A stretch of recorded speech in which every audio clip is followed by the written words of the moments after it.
Hi viewers, welcome to our channel. మాజీ మంత్రి రోజా గారు అసలు ఆంధ్రప్రదేశ్ లో ఉంటారా ఉండరా, అసలు ఆంధ్రప్రదేశ్ రాజకీయాల్లో ఆమె ఉంటారా ఉండరా అన్న చర్చ ఎప్పటి నుంచో కూడా జరుగుతుంది. అంటే తమిళనాడుకు షిఫ్ట్ అయిపోతున్నారు, అక్కడే సినిమాల్లో బిజీగా ఉండబోతున్నారు, అక్కడే పొలిటికల్ గా కూడా బిజీ అవ్వబోతున్నట్టుగా తెలుస్తుంది. మరి దీనికి సంబంధించి డిస్కస్ చేయడానికి ప్రజెంట్ మనతో పాటు సీనియర్ జర్నలిస్ట్ దుర్గవడ్లమణి గారు ఉన్నారు. వారిని తెలుసుకునే ప్రయత్నం చేద్దాం. నమస్కారం మేడం. నమస్తే అండి. మేడం, ఇక వైసీపీకి గుడ్ బై చెప్పేసింది రోజా గారు, తమిళ రాజకీయాల్లోకి వెళ్ళబోతుంది. ముఖ్యంగా ఇప్పుడు అక్కడికే మకాం మార్చేసి సినిమాల్లో కూడా బిజీ కాబోతున్నట్టు వార్తలతో ప్రచారంలో ఉన్నాయి మేడం. మరి వార్తల్లో నిజముందా? ఇక వైసీపీకి హ్యాండ్ ఇచ్చినట్టేనా రోజా గారు? చెప్పలేమండి. అంటే ఆవిడ ప్రెసెంట్ అయితే తమిళనాడు వెళ్ళిపోయారు. మీకు గుర్తుంటే రిజల్ట్ రాగానే ఎన్నికలు 2024లో ఒక 3 నెలలు మనిషి కనిపించలా. పవన్ కళ్యాణ్ ని ఏంటి అసెంబ్లీ గేట్ కూడా తాకనివ్వమంటే ఈవిడ నువ్వు నగర్లోకి అడుగు కూడా పెట్టనివ్వమన్నారు అక్కడ మహిళలు. కాబట్టి అంటే మున్సిపాలిటీలోకి మహిళలను రానివ్వలేదు ఆవిడ హయాంలో. ఆ తర్వాత 3 నెలలు ఆవిడ అసలు పతాలేదు, అక్కడ ట్రై చేసుకుంది రాజకీయాల్లోకి వెళ్ళాలని. అయితే ఇప్పుడు మళ్ళా వినిపిస్తున్న మాట ఏంటంటేనండి, ఈ ప్రెస్ మీట్లు పెట్టడం, ఈ చీవాట్లు తినడం, ఈ ట్రోలింగ్స్ గురి కావడం, ఇవన్నీ ఆవిడ భరించలేకపోతుంది. ఇప్పుడు మీకు ముఖ్యంగా ఇంకో విషయం ఏంటంటే, నిన్న కూడా మనం చూసాం, సజ్జలదే పై చేయిగా కనిపిస్తోంది. నిన్న కొన్ని స్కీమ్స్ ఏదో కొన్ని ప్రణాళికలు రూపొందించి మన సోషల్ మీడియాకి ఇచ్చినప్పుడు జగన్మోహన్ రెడ్డి ఫోటోనే లేకుండా చేశాడు ఆయన. అంటే జగన్మోహన్ రెడ్డి పని అయిపోయిందా? జగన్మోహన్ రెడ్డి జైలుకి వెళ్తారా? సో సజ్జలే ఇంకంతా కూడా టేక్ ఓవర్ చేస్తారా? ఈ ఈ సందిగ్ధంలో ఆవిడ ఇప్పుడు ఆవిడకి అక్కడ సినిమా ఆఫర్ వచ్చినట్టుంది ఏదో. అంటే ఖుష్బూ కూడా వెల్కమ్ టు సినిమా మళ్ళా అని చెప్పి ఆవిడ పెట్టడం. ఇప్పుడు ఆవిడ కూడా ఖుష్బూ కూడా వదిన పాత్రలు, తల్లి పాత్రలు, ఇంకేవేవో అక్క పాత్రలు ఇలాంటివి వేస్తున్నారు. సో ఈవిడ కూడా అలాగే ఆ బాట పట్టారు. ఎలాగా ఆవిడకి ఆంధ్రప్రదేశ్ లో కావచ్చు, తెలంగాణలో కావచ్చు, టీవీ మాధ్యమాల్లో గానీ లేకపోతే సినిమాల్లో గానీ ఆఫర్లు వచ్చేదానికి అవకాశం కనిపించట్లేదు. జబర్దస్త్ రీ ఎంట్రీ ఇవ్వాలని ట్రై చేశారు, అవ్వలేదు ఆవిడకి. మరి సినిమా వాళ్ళు కూడా పిలవట్లేదు అనుకుంటా. దాంతో ఆవిడ అక్కడికి వెళ్ళడం, లెనిన్ పాండ్యన్ అనే సినిమాలో ఆవిడ ఒక డీ గ్లామర్ పాత్ర, వయసు మళ్ళిన పాత్ర ఏదో చేస్తున్నారు అని తెలుస్తోంది. ఒక గోనె సంచి లాంటిది కప్పుకుని టిపికల్ తమిళియన్ గా ఆవిడ ఒక క్యారెక్టర్ అది.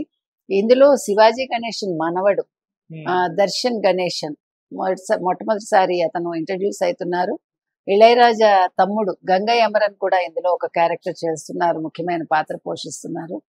సో ఈ సినిమా తోటి ఆవిడ తమిళ ఇండస్ట్రీలోకి అడుగు పెట్టారు. మళ్ళా తమిళంలోనే ఆవిడ తన సినిమా కెరీర్ కొనసాగిస్తారు.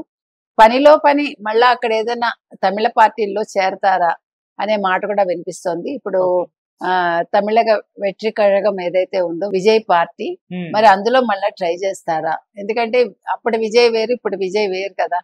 అంటే కరూర్కి ముందు విజయ్, కరూర్ ఘటన తర్వాత విజయ్ అని. ఇప్పుడు విజయ్ కూడా కొంచెం అంటే మనం రావడం ఎంట్రీ అనేది మరీ హైప్ తో ఇవ్వకూడదు ఎవరు కూడా. ఏదో ఇది సినిమా రిలీజింగ్ ఫంక్షన్ కాదు కదండి, మనం ఏదో వచ్చేసాము ఒక బ్యాంగ్ ఇచ్చేసామా అన్నట్టుంటే ఇలాగే ఉంటుందేమో. మనం మొదటి నుంచి చెప్తున్నాం, అది ఎవరైనా సరే అంటే ఒక బాట వేసుకుని రావాలి. ఇప్పుడు ఎన్టీఆర్ గారికి చెల్లిందని అందరికీ చెల్లదు. అసలు ఆ కాలం వేరు, ఆ సమయం వేరు. అప్పుడు అవకాశం ఆయనకి దొరికింది, అందరికీ దొరకదు అది. సో అందుకని పార్టీ పెట్టడం తప్పని మనం ఎవరైనా చెప్పం, మీ ఇష్టం అది. అంటే ఇతను కూడా ఫస్ట్ నేను అసలు రాజకీయాల్లోకి రానని చెప్పి వచ్చాడు. అదొక విషయం మీకు తెలుసు. తండ్రితోటి విభేదించి తండ్రి పార్టీ పెడితే మీరు ఎలా పెడతారని దాని మీద గొడవలు అయ్యి ఆ తర్వాత వచ్చాడంటే ప్రతి వాళ్ళు కూడా తన్ని తాను చాలా ఎక్కువ ఊహించుకుంటారు. తమిళనాడులో ఇంకో సంప్రదాయం ఏంటంటేనండి, అక్కడ ప్రజలు ఒక వ్యక్తిని ఇష్టపడితే వాళ్ళు వాళ్ళ మాతృభాష గాని వాళ్ళు ఎలా ఉన్నారని గాని చూడరు, నెత్తిని పెట్టుకుంటారు. అదొక అంటే అది గొప్ప విషయం అనాలో లేదో నాకు తెలియదు, కానీ మీరు ఎవరిని తీసుకున్నా అంతే. ఎక్కువగా వాళ్ళు తమిళియన్స్ కాని వాళ్ళనే ముఖ్యమంత్రులను చేశారు. అదొక సంప్రదాయం ఉంది వాళ్ళకి. మీకు కరుణానిధి కావచ్చు, జయలలిత సగం తెలుగు సగం మంగుళూరి అనో లేకపోతే కన్నడిగానో ఏదో అంటారు. అలా నేను అనేది. ఇప్పుడు విజయకాంత్ కూడా తెలుగువారే, వైగో కూడా తెలుగువారే. అట్లా నేను చెప్పేది ఏంటంటే ఆర్కాట్ వీరస్వామి తెలుగువారే, చాలా మంది తెలుగు వాళ్ళు ఉన్నారు మనకి. సో వాళ్ళకి అదొకటి మంచి విషయమే ఒక రకంగా. అంటే మన ప్రాంతంలో ఉండి మన భాషని వాళ్ళు గౌరవించినప్పుడు వాళ్ళని నెత్తిన పెట్టుకోవచ్చు అనే ఒక మంచి ఆలోచన వాళ్ళది. ఇప్పుడు మీకు కర్ణాటకలో అది ఉండదు. కర్ణాటకలో వాళ్ళు కన్నడిగాస కాదా అది మెయిన్ గా చూస్తారు. వాళ్ళు అక్కడ ఎంత సేవ చేసినా కర్ణాటకలో ఉండి కన్నడ భాషకి వాళ్ళంత తొందరగా యాక్సెప్ట్ చేయరు.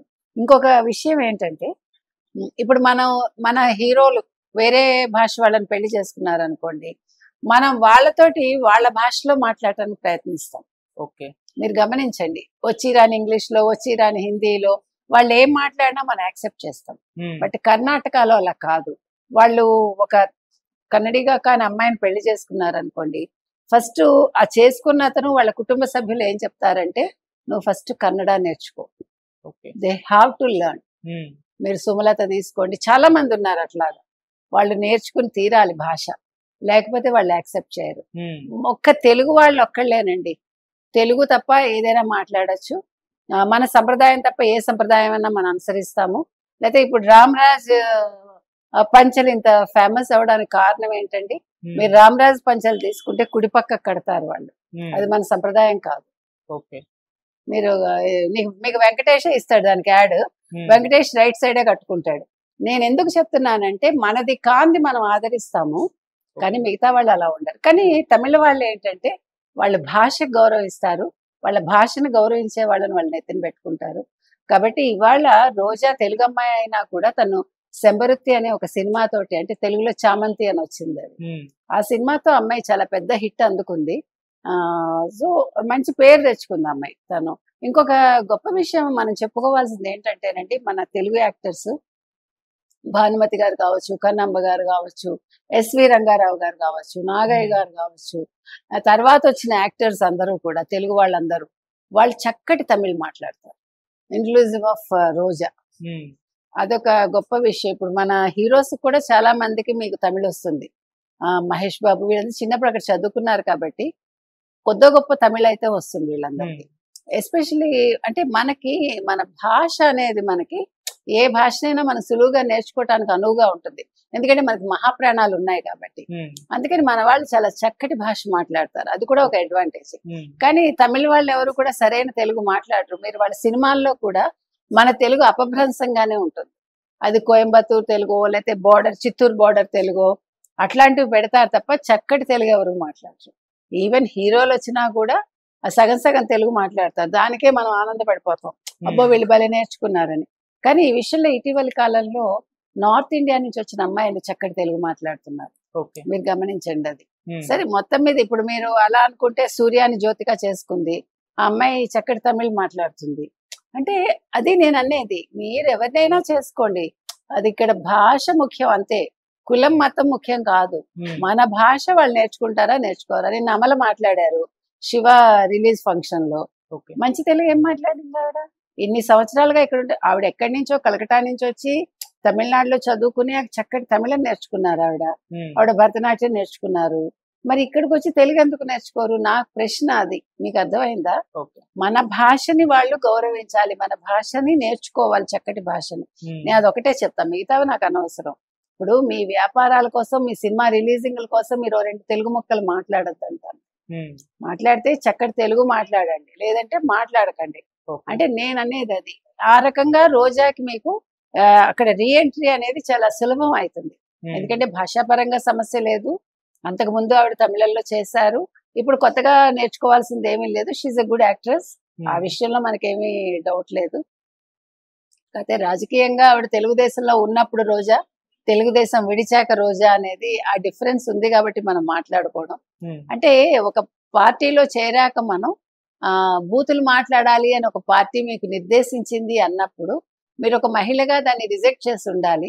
అలా కాకుండా అదేదో ఒక గొప్ప ఆభరణంగా అని అనుకుని అందులో కొనసాగటం అనేది మనం దాన్ని యాక్సెప్ట్ చేయమండి ఎవరైనా సరే. సో ఆ రకంగా వైసీపీలో ఆవిడ ఉండడం, అవినీతి చేసుకోవటం, ఈ రోజు 1000 కోట్లు సంపాదించింది అంటున్నారు. ఆడుదామాంధ్రాలో 119 కోట్లు ఆవిడ స్కామ్ లో ఉంది. సో ప్రస్తుతం మనం దూరంగా ఉండటం మంచిది అని రాజకీయాలకు అనుకున్నారు ఆవిడ అనేది కూడా చూడాలి. ఎందుకంటే ఇక్కడ ఉండి తలనొప్పుల కంటే ఇప్పుడు అప్పుడప్పుడు వచ్చి ప్రెస్ మీట్ పెట్టాలి, చంద్రబాబు నాయుడు గారినో లోకేష్ నో పవన్ కళ్యాణ్ నో తిట్టాలి. ఈ గోల ఎందుకు, అక్కడ పని చేసుకుంటే డబ్బులైనా వస్తాయిగా, ఇప్పుడు ఎలాగే ఇన్కమ్ లేదు. సో అవన్నీ ఆలోచించుకుని ఆవిడ అక్కడికి వెళ్ళారా అనేది చూడాలి. మనం ఒకవేళ తమిళ రాజకీయాల్లోకి వెళ్తే రోజా గారు అక్కడ తమిళ రాజకీయాల్లో రాణిస్తారంటారా? ఖచ్చితంగా రాణిస్తుంది ఆవిడకి ఆ కెపాసిటీ ఉంది. ఆవిడకి ఇంకొక ప్లస్ పాయింట్ ఏంటంటే భాష పక్కకు పెడితే వాళ్ళ బ్రదర్స్ ఆవిడని చాలా చక్కగా గైడ్ చేస్తారు. మొదటి నుంచి కూడా రాజకీయాల్లో ఆవిడ అంత బాగా ఇదవటానికి క్లిక్ అవటానికి వాళ్ళ అన్నయ్యలు కారణం. తనకి ఫ్యామిలీ సపోర్ట్ బాగా ఉంది. వాళ్ళు ఫస్ట్ నుంచి కూడా వాళ్ళే అమ్మాయిని మౌల్డ్ చేశారు కాబట్టి వాళ్ళకి తమిళ్ బాగా వస్తుంది కాబట్టి తిరుపతి తెలంగాణ బోర్డర్ తమిళనాడు బోర్డర్ కాబట్టి సో అది కూడా ఒక యాడెడ్ అడ్వాంటేజ్. అందుకని ఆవిడ తమిళ రాజకీయాల్లో రాణించే అవకాశాలు ఉన్నాయి. Right madam, thank you so much. Thank you.